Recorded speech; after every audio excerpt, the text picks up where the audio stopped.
Now, I keep seeing lunatics running around claiming that this clip is so great and all that, but as you'll see, it's literally nothing because it's short on facts, substance, and well, just about anything. Take a listen. I mean, Stephen, it has been an extraordinary period. You know, COVID, Brexit, all of those things. Brexit, we must mention Brexit. The Labour Party is afraid to mention it. It was a catastrophe and everybody knows it deep in their bones. Well, and not everybody would agree with you. They know it, of course they do. And certainly the rest of the world does. But aside from that, yes, it's funny because it's a clown car crash and you can't help being amused by it. But unfortunately, during that time, so much was taken out of what should be the run of politics.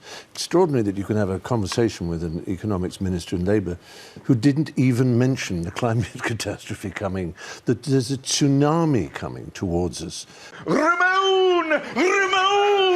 Yeah, this Ramona's all over the net seemed to think he's some great shot at Brexit, but as you heard, he said fuck all that wasn't just emotional bollocks, and from a tosspot actor who couldn't even explain why it's the disaster he claims. Instead, he started waffling on about the great climate con, despite him saying it's important to mention Brexit. I guess it's just not important to mention any actual evidence to back up the bollocks you're chatting, but that's how they do it.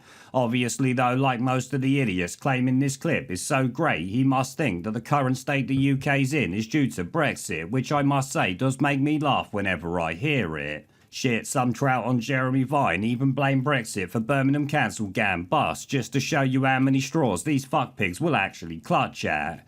Clearly none of them are willing to admit that lockdowns and all that went with that caused the current shit show, because remember, we're not in a cost of Brexit crisis or a cost of living one, but a cost of lockdown crisis, as I've said before. You can't print hundreds of billions of pounds while shutting down the economy and not expect the shit to hit the fan as world markets correct. Plus, the current shit show is worldwide and not just the UK, so unless the whole world did Brexit with us, it can't be Brexit causing it.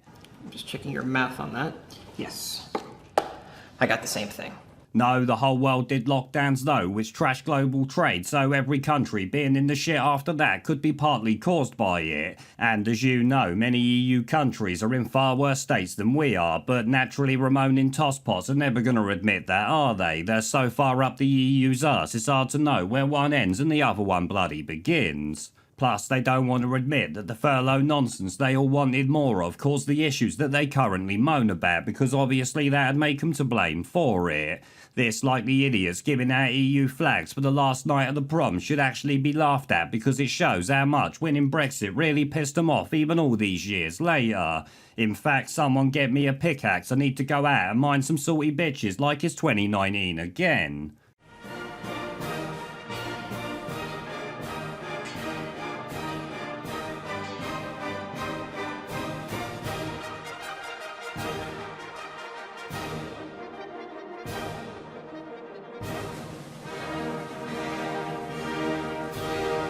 Pandemic. We're off!